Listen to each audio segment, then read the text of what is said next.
Perkenalkan teman-teman, nama saya Ernest Wisjaji dari kelas 12. Ini nomor absen 10. Pada kesempatan ini saya akan mempresentasikan tentang OFS atau Orde Fransiskan Sekuler. Jadi dari sini saya akan mempresentasikan tentang sejarah mereka, spiritualitas mereka, karya pokok mereka apa, dan juga makna hidup yang bisa kita ambil dari mereka. Jadi mari kita masuk ke sejarahnya OFS, Orde Fransiskan Sekuler.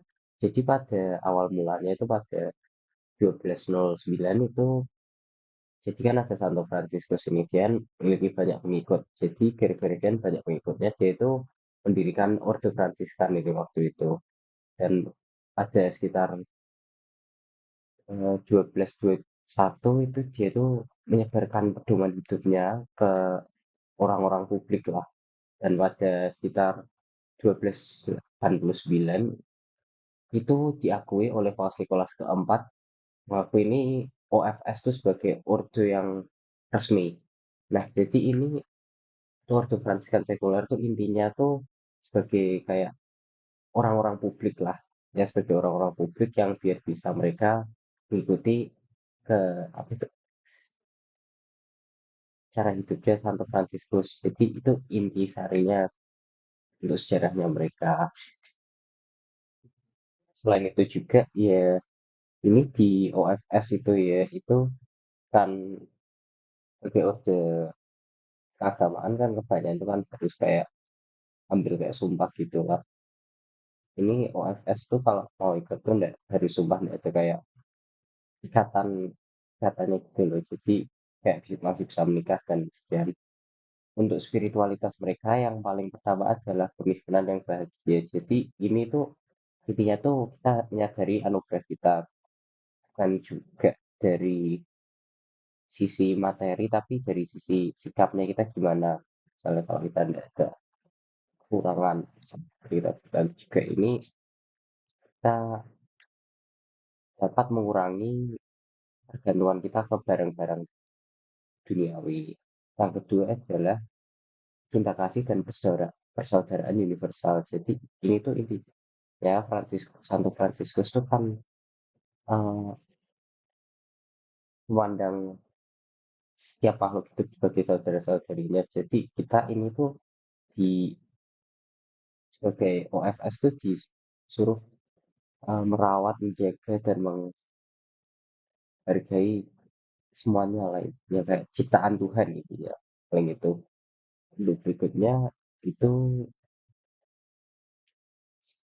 ketaatan pada kehendak Tuhan. Ya, ini yang mudah dijelaskan nih soalnya kan OFS itu kan termasuk orde keagamaan. Jadi ya kita sebaiknya ya taat pada kehendak Tuhan. Untuk berikutnya adalah pelayanan pada orang miskin dan marginal. Jadi ini sebagai OFS itu kan kita Franciscus itu kan termasuk itu jadi pengemis. Jadi kita ini tuh lihat dari membantu orang yang membutuhkan yang miskin itu sebagai bentuk nyata dari kasih Tuhan kepada kita semua sebagai di dunia ini. Berikutnya adalah doa dan kehidupan kontemplatif, intinya sebagai banyak hal di kehidupan ini. Doa itu bisa digunakan untuk mengembangkan diri, untuk memikirkan lah sebagai pikirkan kembali apa yang telah kita lakukan dan bagaimana kita bisa membaikkan diri kita sebagai manusia ini sekarang biar kita lebih baik dari sebelumnya. Untuk berikut ada penghayatan Injil dalam kehidupan sehari-hari ya. Karena ya sebagai ya ordo subjek kita si kehidupan ya sebaiknya ya menghayati Injil dalam kehidupan ya. Itu aja sih. Nah, kita lanjut ke berikutnya yaitu karya pokok. Jadi karya pokoknya OFS itu adalah sebagai berikut: pelayanan sosial dan kemanusiaan, pendidikan dan pembinaan spiritual, perdamaian dan keadilan sosial, dan pelayanan gereja. Jadi untuk pelaksanaan sosial dan kemanusiaan itu intinya itu sebagai kayak seperti aku bilang tadi, itu kan OFS itu kan ingin membantu yang tersingkir lah intinya. Ini bisa dibilang itu sebagai membantu yang tersingkir di sini. Contoh karyanya yang mereka lakukan bisa dicontoh seperti membantu pengungsi atau tunawisma, terlibat dalam penggalangan dana untuk proyek-proyek kemanusiaan, dan mengadakan kegiatan sosial yang mendukung kelompok-kelompok rentan di masyarakat.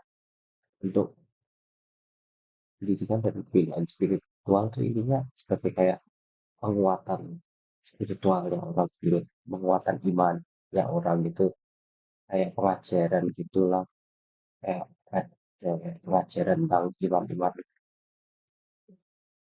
ada kayak kelompok doa, komunitas doa gitu, dan seminar tentang spiritualitas kayak gitu untuk perdamaian dan keadilan sosial. Dan seperti bilang tadi juga yaitu kan ya kita ini Fransiskan itu kan caranya tuh untuk mencintai sesama. Jadi untuk mencintai semuanya dunia ini kan pasti perlu ada keadilan dan perdamaian. Jadi ini bisa hasil karyanya seperti kayak berpartisipasi dalam advokat kebijakan untuk hak asasi manusia dan keadilan sosial, terlibat dalam gerakan damai dan rekonsiliasi di daerah konflik, dan membangun jembatan antar kelompok yang berbeda dan masyarakat supaya lebih toleran. Dan terakhir ya pelayanan di gereja yang udah dijelasin lah, sebagai orang-orang beriman kita sebaiknya itu membantu di gereja kita. Berikutnya untuk makna hidup yang bisa kita ambil dari OFS adalah ya ini sebagai berikut nih. Bisa dilihat ada kesederhanaan dan kemiskinan yang dalam itu intinya seperti saya bilang tadi itu kita bisa memaknai dari ketidakadaan kita. Misalnya bukan cuma melihat dari segi materi tapi dari segi spiritual, bagaimana kita bakal berjalan kayak gitu.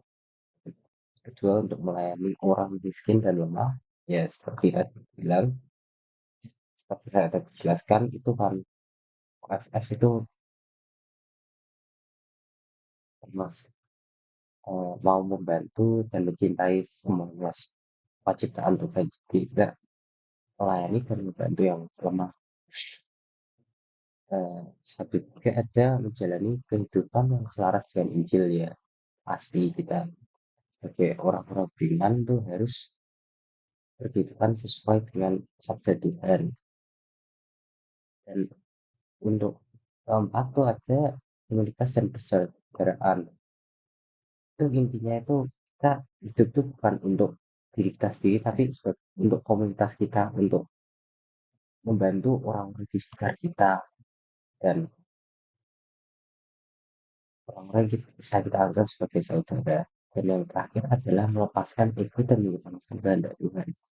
Ini itu bisa dibilang kita melepaskan keinginan kita, ambisi pribadi kita, dan hal-hal yang penting ke kita, dan menjalankan hal eh, kehidupan sesuai dengan kehendak Tuhan, rencana Tuhan untuk kita.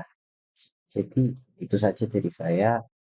Mohon maaf kalau saya ada salah kata. Terima kasih dan sekian.